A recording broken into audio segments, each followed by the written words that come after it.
औज़ुबिल्लाहिमिनश्शैतानिर्रजीम बिस्मिल्लाहिर्रहमानिर्रहीम। अस्सलामु अलैकुम व रहमतुल्लाहि व बरकातुहू व मग़फ़िरतुहू व दख़लल जन्नह।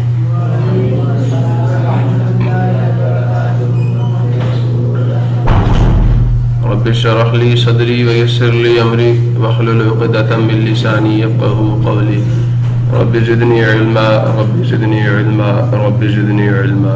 अल्लाहुम्मा इन्नी अस्अलुका इल्मन नाफ़िअ व रिज़्क़न तय्यिबा व अमलन मुतक़ब्बला।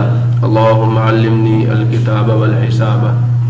अल्लाहुम्मा ज़क्किरनी मिन्हु मा नसीतु व अल्लिमनी मिन्हु मा जहिलतु। अल्लाहुम्मा ख़ुज़ बियदिक।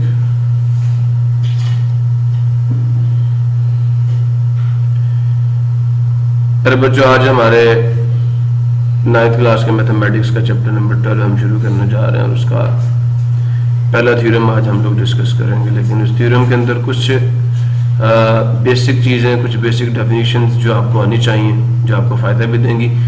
मैं पीछे वाले चैप्टर के अंदर आप लोगों को ये बातें एक्सप्लेन कर चुका हूँ कि राइट बाइसेक्टर या बाइसेक्टर ऑफ लाइन सेगमेंट क्या होता है और एंगल का बाइसेक्टर क्या होता है। पहली बात तो बाइसेक्टर ऑफ लाइन सेगमेंट क्या होता है, फिर right bisector of line segment क्या होता है, और एंगल का सिर्फ बाइसेक्टर होता है, एंगल का राइट बाइसेक्टर नहीं होता, याद रखना। सो जी, काम शुरू करते हैं बेटा जी। इंट्रोडक्शन है जी इस चैप्टर का। In this unit we will prove theorems and their converses. Theorems और उनके, मैंने आपको बताया था अगर एक थ्योरम के गिवन को उसका टू प्रूव बना दीजिए और टू प्रूव को उसका गिवन बना दिया जाए तो जो नया थ्योरम बनेगा और वो वैलिड भी हो, वो ट्रू भी हो, तो हम उसको उसका कन्वर्स थ्योरम कहेंगे। ठीक है। सो इफ एनी, याद रखना, अगर होगा तो, अगर उसका कन्वर्स होगा तब प्रूव करेंगे, अगर नहीं होगा, जरूरी तो नहीं है कन्वर्स ट्रू हो, बस जरूरी तो नहीं है ना कि कन्वर्स ट्रू हो। अच्छा, तो याद रखना about right bisectors of line segments and bisectors of angles. Right bisectors, bisectors बहुत सारे हो सकते हैं। बाइसेक्टर्स लाइन सेगमेंट क्या होता है, मैंने इसके बारे में आपको कहा था कि एक लाइन का टुकड़ा होगा जिसकी लेंथ स्पेसिफिक होगी, याद है। मैंने कहा था ये मैंने एक लाइन सेगमेंट ले लिया, लाइन आगे मैंने उसका एक टुकड़ा उठा लिया, और बेटा जी कोई भी लाइन जो इसके मिड पॉइंट से पास करेगी वो इसका बाइसेक्टर होगा। कोई भी लाइन जो इसके मिड पॉइंट से पास करेगी वो इसका बाइसेक्टर होगा। बाइसेक्टर्स तो बहुत सारे आप ड्रॉ कर सकते हैं। ठीक है जी। अब मैं इसको लाइन सेगमेंट अगर ए बी कह दूं तो ये लाइन पी क्यू भी इसका बाइसेक्टर है, आर एस भी इसका बाइसेक्टर है। सुन रहे हैं आप लोग? ठीक है। और बहुत इन्फिनिट बाइसेक्टर्स आप ड्रॉ, बहुत सारे, समझ आया नहीं है? क्लियर हुआ नहीं हुआ? बहुत सारे बाइसेक्टर्स आप यहां से कितनी लाइनें आप पास कर सकते हैं, बहुत सारी। एक पॉइंट से मुझे आप एक बात बताएं, एक बल्ब से कितनी रोशनी की शुआएं निकल रही होती हैं? गिन सकते हैं आप? इन्फिनिट। ठीक है, बहुत सारी, लामहदूद। इसी तरह बेटा एक लाइन सेगमेंट के कितने बाइसेक्टर्स हो सकते हैं? तो इन्फिनिट मैनी, बहुत सारे हो सकते हैं, लामहदूद, बहुत सारे। क्लियर हुआ? इसी तरह एक लाइन सेगमेंट के भी बहुत सारे राइट बाइसेक्टर्स हैं। और याद रखिए राइट बाइसेक्टर कौन सा होता है? एक बाइसेक्टर जो, बाइसेक्टर क्या है? एक ऐसी लाइन जो लाइन सेगमेंट के कहां से पास करेगी? मिड पॉइंट से। कहां से? मिड पॉइंट से, यहां से। और इसके साथ कितने डिग्री का एंगल बनाएगी? 90 डिग्री का। बस this is the right bisector. Right angle बनाने वाला बाइसेक्टर जो होगा, a line that passes through the mid point of a line segment and makes an angle of 90 degree with it, and makes an angle of 90 degree with it is called, what is called? The right bisector. Problem किसी को clear हो गया? यहां तक किसी को मसला हो? फिर सुन ले बेटा जी, एक ऐसी लाइन जो किसी लाइन सेगमेंट के मिड पॉइंट से पास करे, यहां हमने एंगल स्पेसिफाई नहीं किया, कोई भी एंगल बना है, बाइसेक्टर है। लेकिन राइट बाइसेक्टर क्या? तो फिर एंगल भी स्पेसिफाई करना होगा। पहली बात तो मिड पॉइंट से पास करे। ठीक है, पासिस थ्रू मिड पॉइंट। और number 2, makes an angle of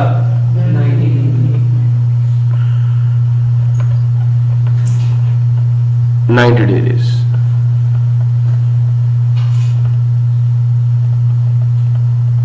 with it. Passes through midpoint and makes an angle of 90 degree with it is called what is called the right bisector.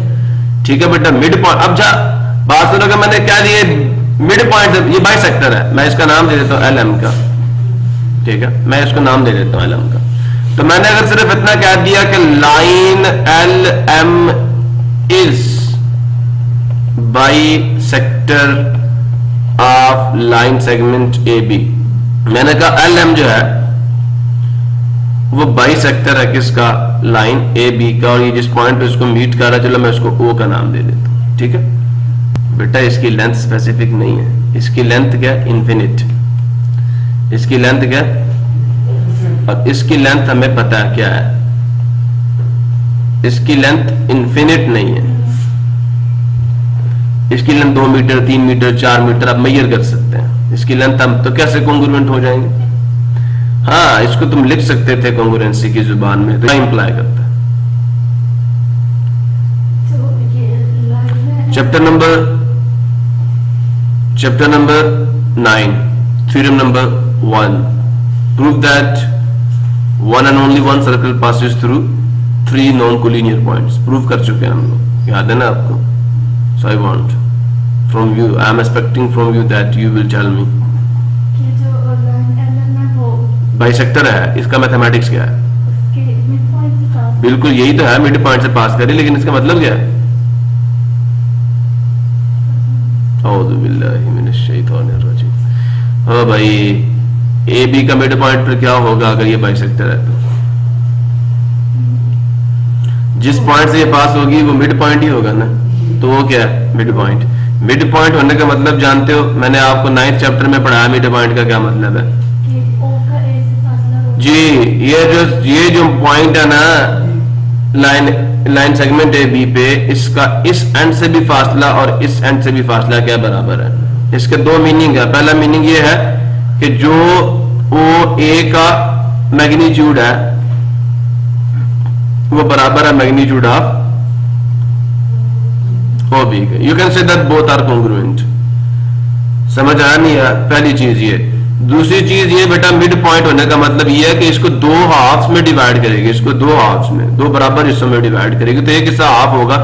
इसको आप you भी कह सकते हो कि magnitude of AB जो है वो टोटल लाइन सेगमेंट, क्या टोटल लाइन सेगमेंट जो है आपका AB, उसके मैग्नीट्यूड के हाफ के बराबर. ये जो O का A से डिस्टेंस है ना, ये वाला डिस्टेंस टोटल लाइन की लेंथ के हाफ के बराबर है. तो ये भी किसके बराबर होगा, ये भी हाफ के बराबर होगा. आप यू भी लिख सकते हैं कि magnitude of OB is also half of the total length of AB. इनके 2 मीनिंग निकलते हैं. पहली बात तो आपको अगर इस बात का मैथमेटिक्स लिखना नहीं आता तो बेटा थ्योरम में तो आपने मैथमेटिक्स लिखना होता है, तो फिर आप लोग नहीं लिख सकते. यहां तक किसी बच्चे को बात नहीं समझ आई तो मेरे से पूछे. क्लियर हो गया. नहीं समझे तो दोबारा पूछे मेरे से please. I will tell you, believe me, I am your teacher, I am your friend, I am your, जिसे कहते हैं कि आपकी रूह का बाप हूं यार. अगर आपकी रूह इससे साफ नहीं होगी, आपकी रूह में ताकत ही नहीं होगी, आपके जहन में ये ताकत ही नहीं होगी, तो फिर बेटा मेरा मकसद तो पूरा ना हुआ. अगर आपके कपड़े पूरे नहीं हो रहे, आपके जूते पूरे नहीं हो रहे, तो ये किसकी ड्यूटी है, आपके जिस्मानी बाप की ड्यूटी है कि वो पूरा करे. अगर आपकी रूह की ग़ज़ा पूरी नहीं हो रही तो पुत्र ये उनकी ड्यूटी नहीं है, ये मेरी ड्यूटी है कि मैंने पूरी करनी है. तो अगर आपके अंदर ये कमी हो, मैं फिर उसके ऊपर भी गुस्सा ना करूं कि आप पूरी नहीं करवा रहे, तो मुझे बताओगे तो फिर मैं करूंगा ना. भाई आप बोलो तो सही, सर जी मुझे इतना आता है, मुझे इतना नहीं आता है, इसका क्या मतलब है, क्या मकसद है, तो फिर ही मैं बताऊंगा आपको. बेटा जी वो वालिदैन रूह को कैद करते हैं, हम रूह को आजाद करवाते हैं आपके जिस्म से. वो आपको अल्लाह से जमीन पर लेके आते हैं, हम जमीन से उठा के आसमानों पे लेके जाते हैं आपको.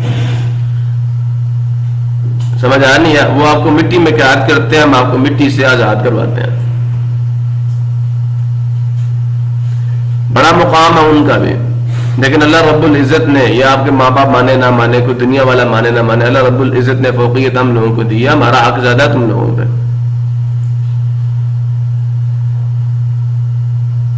और हमारा फर्ज भी ज्यादा है। याद रखना, अगर हक ज्यादा तो फर्ज भी ज्यादा। आप बिगड़ गए तो पुत्र हमसे बड़ी पूछ होनी है, आपके वालिदैन से बहुत कम पूछ होनी है। उन्होंने 7 साल तक आपकी तरबियत करनी थी, अब तरबियत हमारे वाले है। अगर आप बिगड़ गए तो हमारा बेड़ा गर्क हो जाएगा कल क़यामत के दिन। यहाँ क्या है, यहाँ 4-5 ही सुननी पड़ेगी, लेकिन पुत्र मुझे अल्लाह से बड़ा खौफ आता है। कोई डॉक्टर गलती करे, इंजीनियर गलती करे, बंदा मर जाता है, पुल गिर जाता है। उस्ताद गलती करे तो फिर बदबख्त किस्म के हुक्मरान पैदा होते हैं, बदबख्त किस्म के कारोबारी पैदा होते हैं, बदबख्त किस्म के लोग पैदा होते हैं, बदबख्त किस्म के आपका। मैं उस्ताद हूं ना, मैंने आपको गलत तरीके से ट्रीट कर दिया ना मेरा बच्चा, तो मेरा मुल्क दुरुस्त नहीं हो सकता। मैं जहां तक समझता हूं हमारे मुआशरे के तमाम मसाइल के जिम्मेदार हमारे उस्ताद हैं। हम लोग हैं यार, सीधी सीधी बात है, हम उस्ताद लोग हैं। अगर हम लोग आपकी तरबियत अच्छी करेंगे, आपको दगाबाजी धोखे से रोकेंगे, आप पे सख्ती करेंगे, और आपके वालिदैन सिर्फ ये हम मांगते हैं कि हमारा साथ दे दें इस चीज पे, बेअदबी ना करने दें आप लोगों को। और मैं सिर्फ ये कहता हूं कि हर इंसान कम से कम उस्ताद को ये हक दे दे कि यार हम आपकी तरबियत करते हैं। आपको मारना, आपको डांटना हमें अच्छा नहीं लगता, लेकिन हम करते हैं आपके ब्राइट फ्यूचर के लिए, अपने माशरे की दुरुस्तगी के लिए। तो प्लीज पुत्र पूछा करें, जो दिल में होता है बोला करें। नहीं मारते आपको यार, मैंने आज तक कोई मुझे बच्चा बता दे मैंने क्लास में कोई बात आपने गलत बताई हो, मैंने आपको मारा हो? नहीं यार, मैं समझा रहा हूं, अभी आपका टेस्ट थोड़ी हो रहा है। मैं तो टेस्ट पे भी नहीं मारता आपको, और आपको समझाता हूं। मैं तो टेस्ट भी इसलिए लेता हूं कि मुझे पता चल जाए आपको कितना आता है, और फिर आपको समझाता हूं। मोटिवेट ही किया हमेशा आपको, लेकिन फिर भी आप लोग वो रिस्पॉन्स नहीं दे रहे। इसलिए दगाबाजी ना करो अपने साथ, अपने वालिदैन के साथ, अपने उस्तादों के साथ प्लीज काम करो। तो ये 2 मतलब है बेटा जी इस चीज के। पहला मतलब क्या है कि जिस पॉइंट से LM याद रखना पास कर रहा है ए बी के, वो पॉइंट ए बी का मिड पॉइंट है। बात समझ आ गई? तो उस मिड पॉइंट का ए से फासला और बी से फासला बराबर है। मैंने मैथमेटिक्स लिख दिया, पहली स्टेटमेंट। हमजा समझ आया पुत्र? लेकिन तूने बताया नहीं है मुझे, कुछ तो बताता ना यार, कुछ दिमाग तो लड़ाता ना। मिड पॉइंट होने का मतलब ये है। और दूसरी स्टेटमेंट मैंने ये कही है कि जो OA लाइन सेगमेंट, एक लाइन सेगमेंट है ना, उसकी लेंथ आपकी टोटल जो लेंथ है लाइन सेगमेंट AB की, उसके हाफ के बराबर है। ये मतलब है। यहां तक अगर मेरे बच्चे किसी को और भी समझ नहीं आया, बेटा मैं यहां बैठा हूं आपको बताने के लिए, मेरे से पूछिए। बेटा मैंने यही तो बताया, दोबारा बताता हूं अपने बेटे को। ये तो जरा सर बेवकूफी थी ना कि इसकी लेंथ फाइनाइट है, इसकी इनफाइनाइट है, बराबर हो ही नहीं सकते। सो बेटा जी जिसका मिड पॉइंट है ना, इसका मिड पॉइंट है। तो जिस पॉइंट से आपका लाइन सेगमेंट LM पास हो रहा है, बाइसेक्टर होने का मतलब ये कि ये इसका मिड पॉइंट है। O is the mid point of AB। इसका मतलब ये है कि the point eight which LM is meeting the line segment AB, that is it's mid point. किसका मिड पॉइंट है? AB का। सो जो मिड पॉइंट O है, उसका आप ये ना कहें कि L से फासला RM से फासला बराबर होंगे, नहीं। मिड पॉइंट किसका? बाइसेक्टर किसका है? बाइसेक्टर ऑफ AB है। तो AB को जिस पॉइंट पे ये मीट कर रहा है, वो पॉइंट AB का मिड पॉइंट है। उसका मतलब ये है कि जो O है उसका A से फासला और O का B से फासला बराबर है। O is at equal distance from A and B, the end points A and B। Problem किसी को मिड पॉइंट फार्मूला पढ़ा था ना, याद आया? मैंने पढ़ाया था, प्रूफ कराया था ना आपको, और नहीं याद है? नवा चैप्टर भूल गए हो? यही तो आपका प्रॉब्लम है बेटा जी, यही तो आपका प्रॉब्लम है। सारा कुछ पढ़ा हुआ भुला देते हो। मैं आपको ये सारी स्टेटमेंट्स लिख के दे चुका हूं, लेकिन दोबारा से देखो आपके दिमाग कहां पे है। मसला क्या है कि आपको याद होता है, आपने अगले हफ्ते खेलना हो ना क्रिकेट, तो आपको याद होगा कि हमने उस दिन इस टाइम खेलना है, लेकिन आपका ज़हन इस जगह पे नहीं है कि भाई ने मिड पॉइंट भी बताया था। क्यों पुत्र? शौक नहीं है। शौक ना हो तो पुत्र याद रखना, इल्म में कामयाबी नहीं होती। आपको किसी चीज से उतना ही अल्लाह रब्बुल इज्जत हिस्सा देंगे जितना आपको उस चीज का शौक होगा। ये बातें याद नहीं रहती हैं आपको, और फिर कहते हैं हम पढ़े लिखे बन जाएं। ऐसे नहीं होता। क्लियर हो गया? और दूसरा मतलब यह है कि जो O का A से डिस्टेंस है या O का B से डिस्टेंस है, टोटल लाइन की लेंथ के हाफ के बराबर है। ये दोनों का मतलब। बात समझ आई है या नहीं आई? अगर आप चाहते हैं मैं इसका प्रूफ आपको दे दूं, तो इसका प्रूफ ये है कि आपको पता है मैग्नीट्यूड ऑफ ए बी जो है, सॉरी ओ ए जो है वो ओ बी के मैग्नीट्यूड के बराबर है। किसी बच्चों को यहाँ पे प्रॉब्लम हो, अगर मैं दोनों साइडों पे ओ बी को ऐड कर दूं, सेम चीज ऐड कर सकते हैं, दोनों साइडों पे नहीं कर सकते, तो magnitude of O A plus magnitude of O B is equal to magnitude of O B plus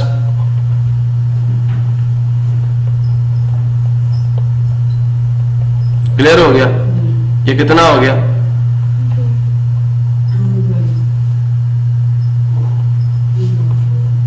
coefficient आ गया। अब मुझे जरा यहां से बताएं, ओ ए को ओ बी में ऐड कर तो टोटल लाइन आपकी नहीं आ जाएगी ए बी? ए से ओ तक की लाइन को ओ से बी तक दोनों को ऐड कर लो तो आपकी टोटल लाइन आ जाएगी मैग्नीट्यूड ऑफ ए बी बन जाएगा। दोनों साइडों को 2 से डिवाइड कर लो तो ये 2 से 2 खत्म हो गया। देखें ओ बी किसके बराबर आ गया? Half of the magnitude of A B. यहां से ये स्टेटमेंट रिड्यूस हो गया।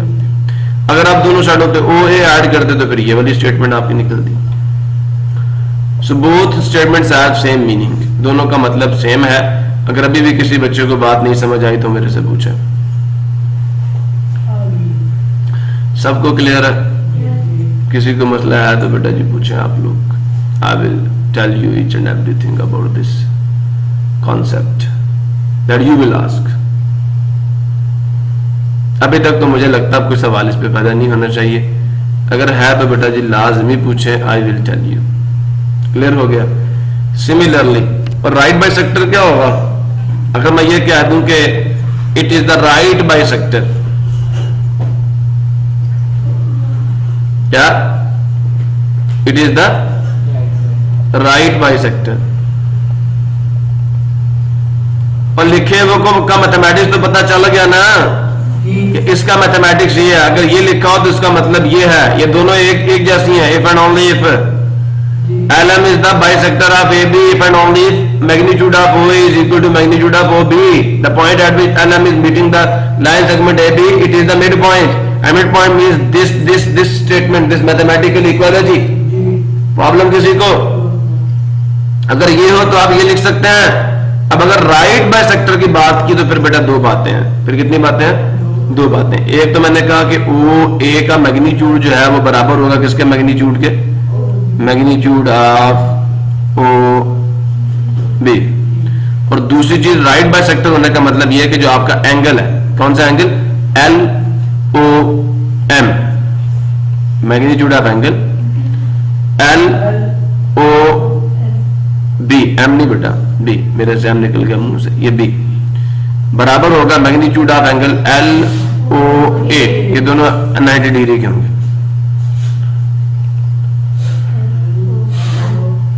और दोनों कितने होंगे? राइट है ना, 90 डिग्री। ये 2 बातें हैं इसका मतलब। अगर तो बाइसेक्टर के साथ राइट लिख दिया तो फिर ये 2 बातें आपको समझ आनी चाहिए। दोनों 90 डिग्री के होंगे।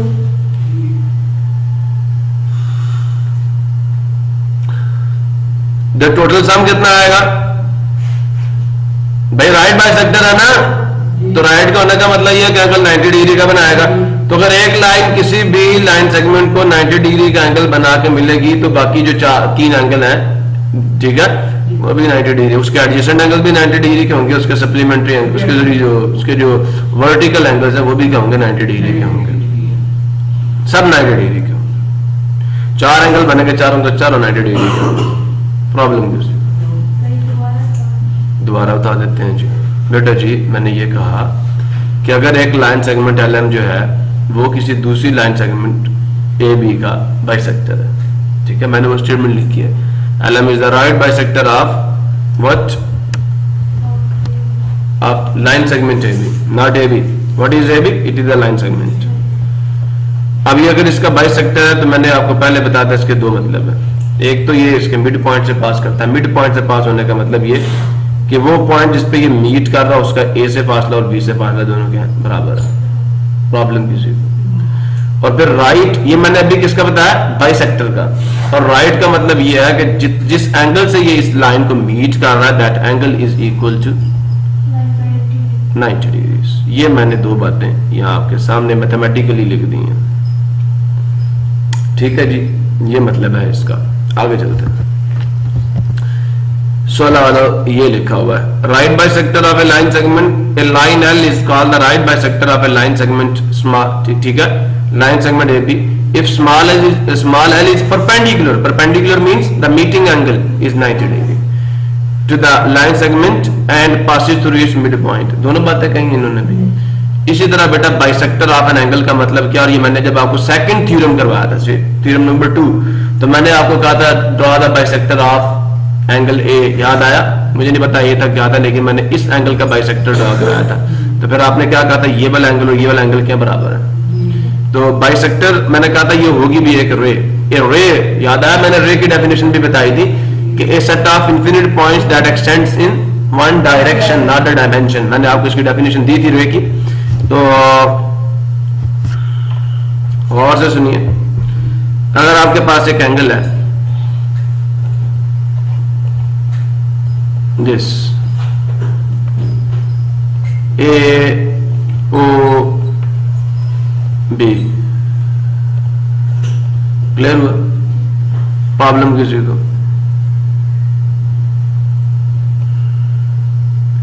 प्रॉब्लम किसी को? सो बेटा जी इसके बाइसेक्टर होने का मतलब यह है कि एक ऐसी रे यहां से आएगी जो यहां से पास करेगी और इसको दो बराबर हिस्सों में डिवाइड करेगी। इसमें ये वाला एंगल और ये वाला एंगल, देखो दो और एंगल बन गए ना, तो ये दो एंगल्स, ये वाला एंगल और ये वाला एंगल दोनों क्या होंगे, बराबर होंगे। ये एंगल बाइसेक्टर का मतलब है। अब अगर इस रे को नाम दे दूं ओपी का, और मैं यहां एक स्टेटमेंट लिखता हूं ओपी, रे ओपी, ठीक है, और इसका सिंपल ये है कि एक साइड पे ये एक्सटेंड कर रही है, दूसरी साइड पे नहीं कर रही। रे OP is what is bisector of angle. 3 point चाहिए ना, वर्टेक्स क्या ओ है, इनिशियल आर्म पे ए है और फाइनल आर्म पे बी है, ये मतलब है इसका। अब मुझे जरा मेरा बेटा कासिम बता दे कि इस स्टेटमेंट का मैथमेटिकल मीनिंग क्या है।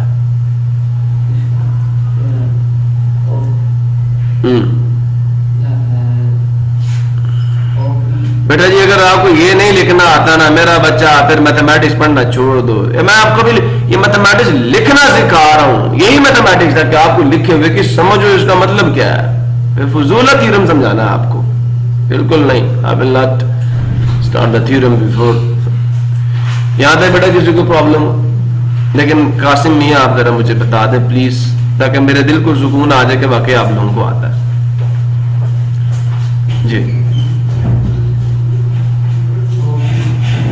ओपी मैंने कहा ना, ray OP, this is ray OP is bisector of angle A O B. इसका मतलब क्या है? और मैं पीछे वाली स्लाइड में भी क्या है, अभी भी मैंने बताया है, लेकिन आप लोग उसको लिख नहीं सकते। प्रॉब्लम तेरा ये है, तेरे दिमाग में पुत्र उस्ताद होगा तो तू लिखेगा ना, तेरे दिमाग में चलता ही कुछ और है। मुझे प्रॉब्लम इस चीज से है कि तुम लोगों के, अल्लाह की कसम खा के कहता हूं कि तुम लोगों ने अपने उस्तादों को अपने माइंड में ना रखा, हर वक्त 24 घंटे ना रखा। पुत्र तुम्हें इल्म से कतरा मिल जाए मुझे पकड़ लेना।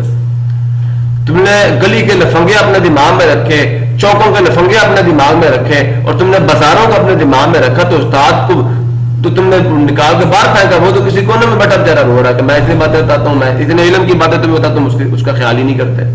तो अल्लाह पाक भी तुम्हें इंशाल्लाह कामयाब नहीं करेगा, मैं तुम्हें बता रहा हूं।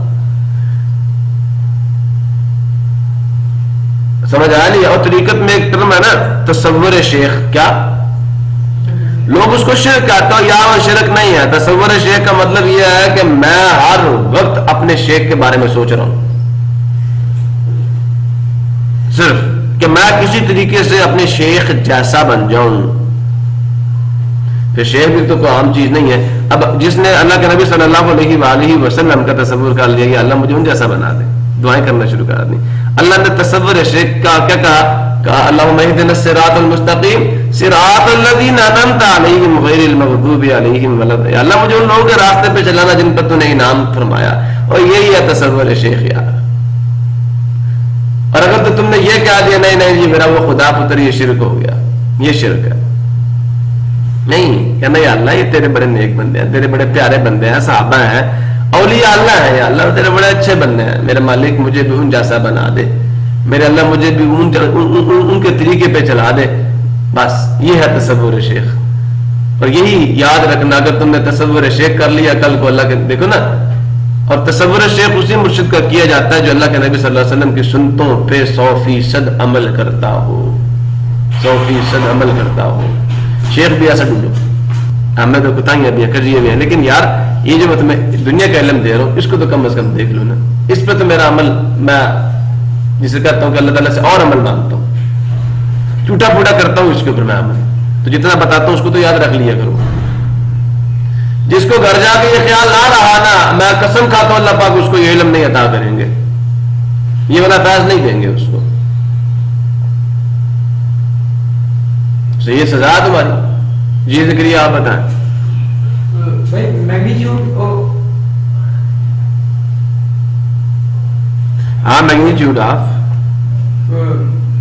भाई मैग्नीट्यूड ऑफ, ये बाइसेक्टर किसका है? एंगल का। एंगल। जी बताएं,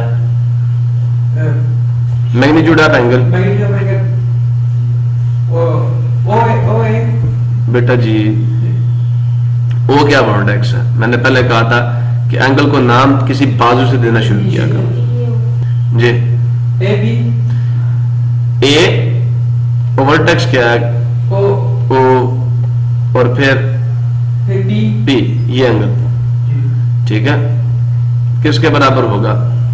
अब यहां से शुरू कर, B P O B, P O, clapping जी इसके लिए। और ये मैंने थ्योरम नंबर 2 में आपको बताया भी था, चलो शुक्र है किसी एक बच्चे ने तो याद रखा, अल्लाह पाक इसके लिए आसानियां पैदा करे।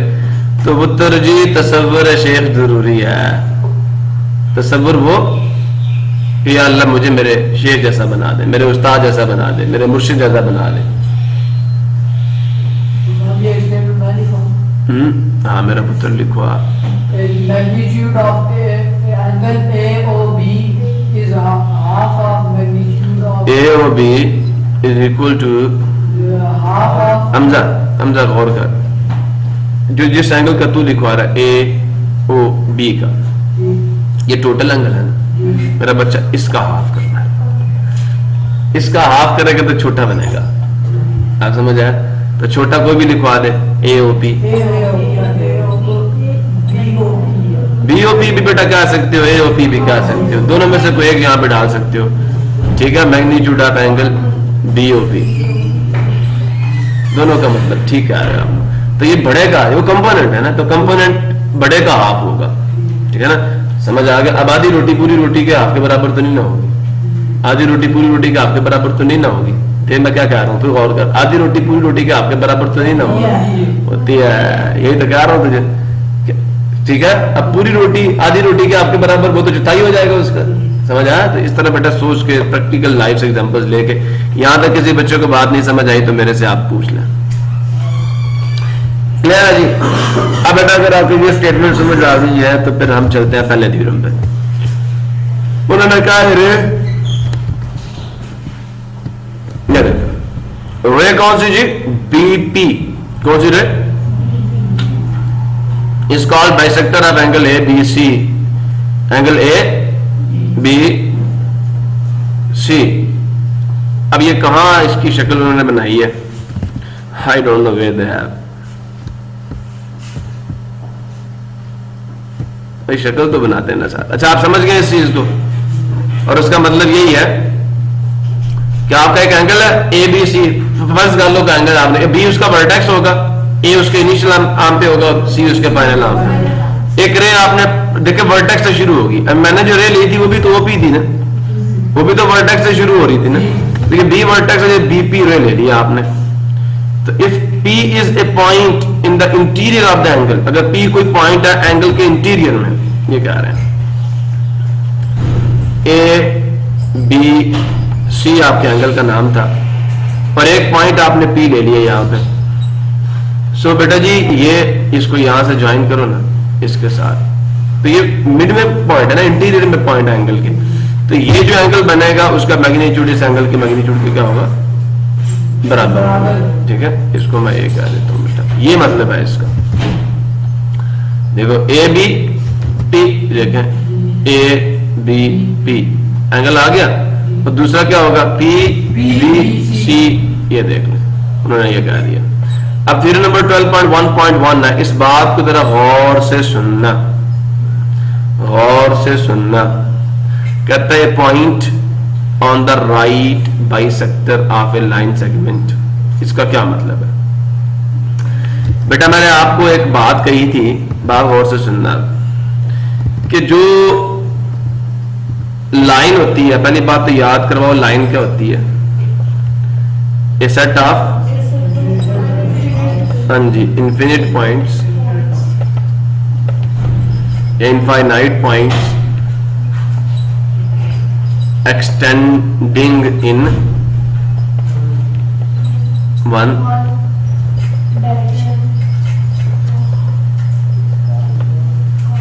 is called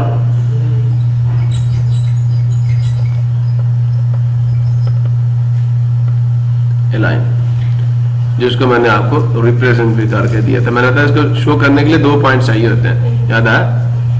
ए भी लिख के उसके ऊपर आप ये चीज ला दें। ये इसकी नोटेशन थी, इसकी रिप्रेजेंटेशन थी, प्रॉब्लम भी थी बच्चों। क्लियर हो गया? अच्छा बेटा, अगर ये इन्फिनिट पॉइंट्स का एक सेट है, बहुत सारे पॉइंट्स इसके अंदर, तो आप कोई भी पॉइंट चूज कर सकते हैं इसके ऊपर से, कोई भी पॉइंट, एनी पॉइंट। समझ आ गया? ये नहीं आया? अब बात करते हैं हम लोग। हमने कहा कि जो बाइसेक्टर होता है, राइट बाइसेक्टर होता है किसी भी लाइन का, दो बातें हैं। मैं फॉर एग्जांपल ये कहता हूं कि ये लाइन जो मैं ड्रॉ कर रहा हूं, it is the right bisector of line A B. इसका नाम हो रहा है एल और इसका एल एल। ये पहली बात तो ये बताओ, ये पॉइंट ओ जिस पर ये इसको मीट कर रहा है, ये पॉइंट ओ जिस पर ये इसको मीट कर रहा है, जरा गौर करें कि ये पॉइंट ओ भी एल एम पे नहीं है और एल एम पे ही है ना? ये दोनों का कॉमन पॉइंट है। ओ लाइन एल एम पे भी है और ओ पॉइंट ए बी पर भी है, दोनों का कॉमन पॉइंट है। प्रॉब्लम किसी को नहीं समझे? नहीं समझे? समझ आ गया बेटा आप लोगों को? ये जो पॉइंट ओ है ना, ओ ओ ओ, ये दोनों पे है। और आपको पता है ये मिड पॉइंट है, ओ का ए से फासला और ओ का बी से फासला क्या बराबर है? ऐसा ही है। वो कहते हैं नहीं भाई, बात सुने, अगर तो आपका बाइसेक्टर क्या हुआ? Right bisector. ओ का फासला तो ए बी से बराबर होगा ही होगा, ए और बी से बराबर होगा ही होगा। आप इस पर कोई पॉइंट पकड़ लें, एनी पॉइंट भी। बेटा मैंने ये किसी रूल के मुताबिक लिया, जहां मेरा दिल चाह मैंने मार्क कर लिया। वो कहता है कोई पॉइंट पकड़ ले आप, पी पकड़ते हैं, मैं यहां पे टी पकड़ता हूं, कहता उसका जो ए से फासला होगा और बी से फासला होगा वो भी बराबर होगा। ये राइट बाइसेक्टर के बारे में उसने कहा, ये है थ्योरम कि ये इसका। अब गिवन क्या होगा कि 9LM क्या राइट बाइसेक्टर है। तो दो बातें आपने लिखनी है कि ओ बी और A B, sorry O B और ए ओ दोनों बराबर है, ठीक है। और दूसरी बात ये एंगल क्या 90 डिग्री क्या। दो बातें यहां से मिली, समझ आया या नहीं आया? आया। और बेटा उसने आगे, ये तो आपका गिवन है, अब प्रूफ क्या करना है कि कोई पॉइंट आप पकड़ लें यहां से, कोई पॉइंट आप यहां से पकड़ लें, उसका जो फासला होगा किससे किससे किससे बी से। ये पी बी क्या है? The distance, it is the minimum distance between P and B. और क्या होगा? बराबर होगा। ये दोनों लाइनों की जो लेंथ है वो बराबर होगी। आप यहां से यहां तक ले लें, टी से बी तक का फासला और ए से, ये भी बराबर होगा। कोई पॉइंट पकड़े आप राइट बाइसेक्टर आपसे लाइन सेगमेंट पे, कोई पॉइंट पकड़ लें, उस पॉइंट का उस लाइन सेगमेंट के सिरों से फासला जो होगा वो बराबर होगा, उसका उस लाइन सेगमेंट के सिरों से जो फासला होगा वो बराबर होगा। ये मतलब है इसका। इक्वी डिस्टेंट लिखा हुआ होगा। एनी पॉइंट, बेटा यहां चार्जर नहीं। Any point on the right bisector, any point on the right bisector. Right bisector का मतलब समझ आ गया? दो बातें गिवन में दे दी उन्होंने, हमें ये पता राइट बाइसेक्टर है, ठीक है। अब line segment is equi distant, मतलब पी का बी से फासला और पी का, ये पी कोई भी पॉइंट है, आपने ये नहीं करना किसी उसूल के मुताबिक लेना, आपने कोई पॉइंट ले लें आप एलएम पे। सी का तो आपको पहले पता ना कि ए और बी से बराबर फासले पे, तो कहते हैं अगर बाइसेक्टर राइट हो गया, कोई और बाइसेक्टर ना होगा, एक और कंडीशन लगा दो कि बाइसेक्टर हो प्लस राइट बाइसेक्टर हो, तो फिर उस पर कोई पॉइंट भी ले लो जो जैसा सी का बिहेवियर है ना, जैसा बिहेवियर सी का है कि सी बी से और ए से बराबर फासले पर, इसी तरह राइट बाइसेक्टर पे कोई पॉइंट ले लो, उसका फासला बी और बी से क्या होगा, बराबर होगा। ये कहा जा रहा है इस थ्योरम में। तो गिवन तो हमें ये है कि ये राइट बाइसेक्टर है, और प्रूव हमें ये करना है कि पी का बी से फासला और पी का ए से फासला क्या बराबर है। समझ आ गया? नहीं आ गया? क्लियर हुआ? हमने कहा नहीं पॉइंट, कोई पॉइंट है किसके ऊपर, राइट बाइसेक्टर पे ऑफ ए लाइन सेगमेंट, यहां तक गिवन है आपको। इससे बाद जो है ना बेटा वो आपका टू प्रूव है equi distant from its and points, वो उसके एंड पॉइंट्स से बराबर फासले पर है।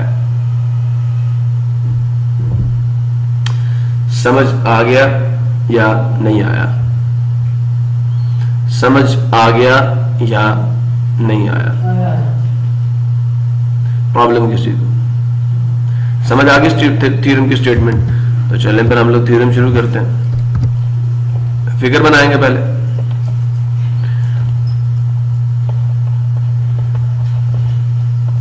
क्या जी, एक लाइन सेगमेंट ले लिया, उसका नाम रख दिया ए बी, और एक लाइन पास कराई उसके मिड पॉइंट से, लाइन का नाम दे दिया एल एम का। ठीक है भाई, और इस पर कोई पॉइंट चूज कर लो। ठीक है, लो पी ले लिया, पॉइंट एक पी ले लिया, और ये एल है, ख्याल करना लाइन का नाम देने के लिए। तो गिवन क्या हुआ हमारा,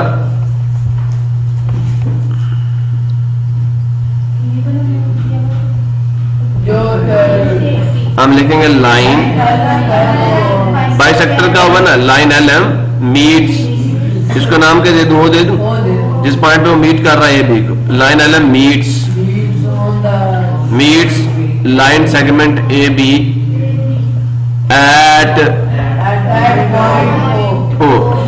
ठीक है, एट पॉइंट ओ।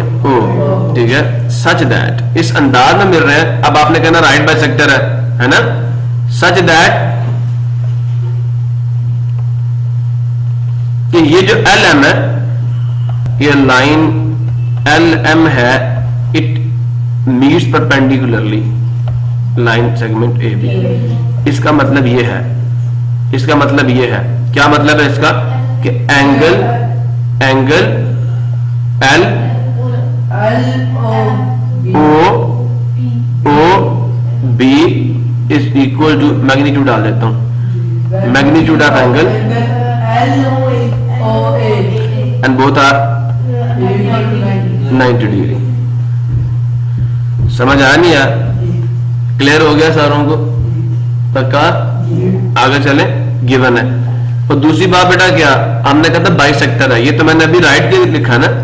ठीक है, सी ओ पे ऐसे मिला कि 90 डिग्री पे मिला, और दूसरा क्या है कि बाइसेक्टर होने का मतलब क्या था, एंड मैग्नीट्यूड ऑफ, या ये कहते हैं कि line segment A O is congruent to line segment O B. Problem किसी को क्लियर हो गया? मसला है किसी को? एनी कंफ्यूजन तो पूछें। और उसके बाद है P is any point on, जो कि बाइसेक्टर है, राइट बाइसेक्टर। टू प्रूव क्या है,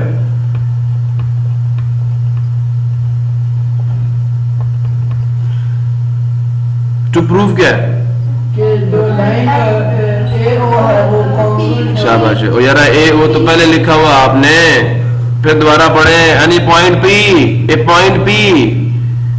बाइसेक्टर पे कौन सा पॉइंट आपने ले लिया, पी। ये पी का जो, इस पे कोई पॉइंट लोगे, बाइसेक्टर पे कोई पॉइंट लोगे, राइट बाइसेक्टर पे, तो मैंने उसको पी कहा था। इस पी का इधर से फासला इधर से फासला बराबर होगा। तुम्हें तो स्टेटमेंट ही समझ नहीं आ रही अभी तक। तो we will write here the distance of P from A is congruent to the distance of P from B. ठीक है, प्रॉब्लम किसी को? Now we'll do a small construction here. Construction कैसे होगी जी?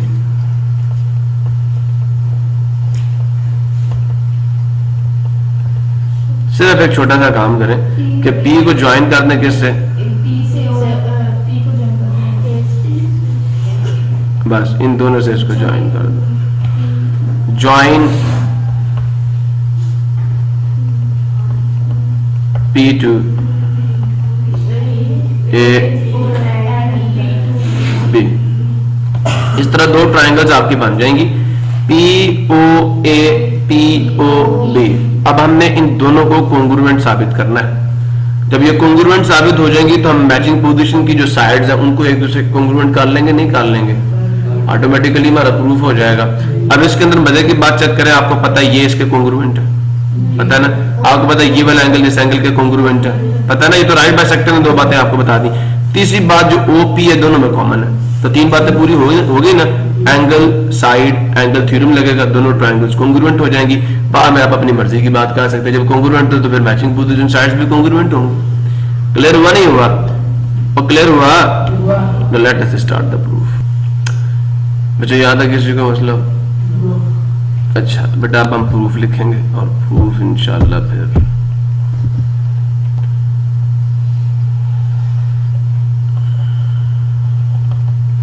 Statements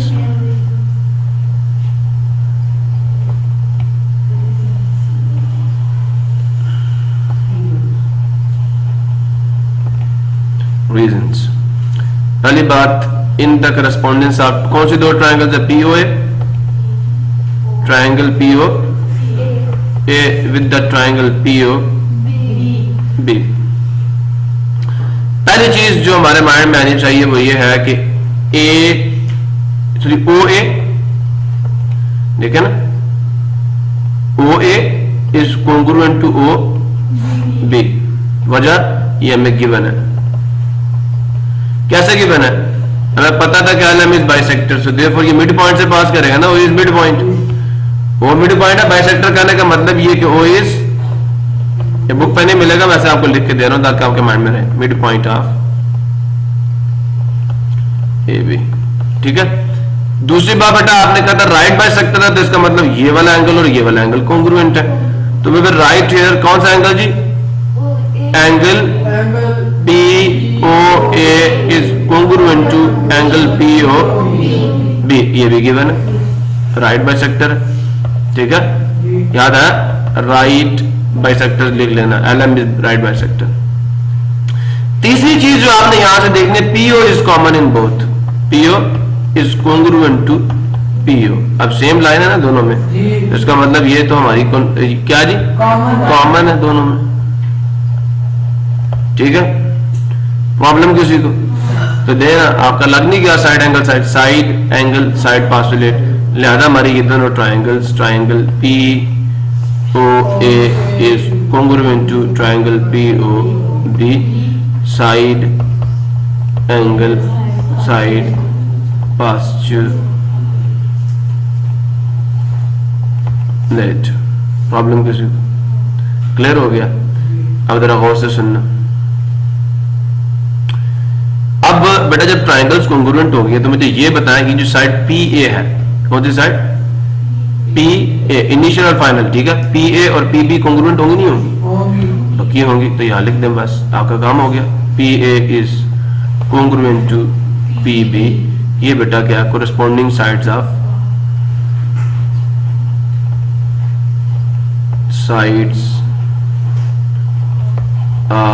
congruent triangles are congruent।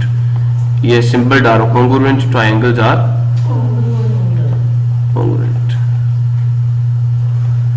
Full stop. आपका proof पूरा हो गया, सिंपल सा प्रूफ था। और हर साल की तरह क्या पता इस साल यही आ जाए, इस चैप्टर में से एक प्रूफ देते हैं वो। क्लियर हो गया? इसी के साथ हमारा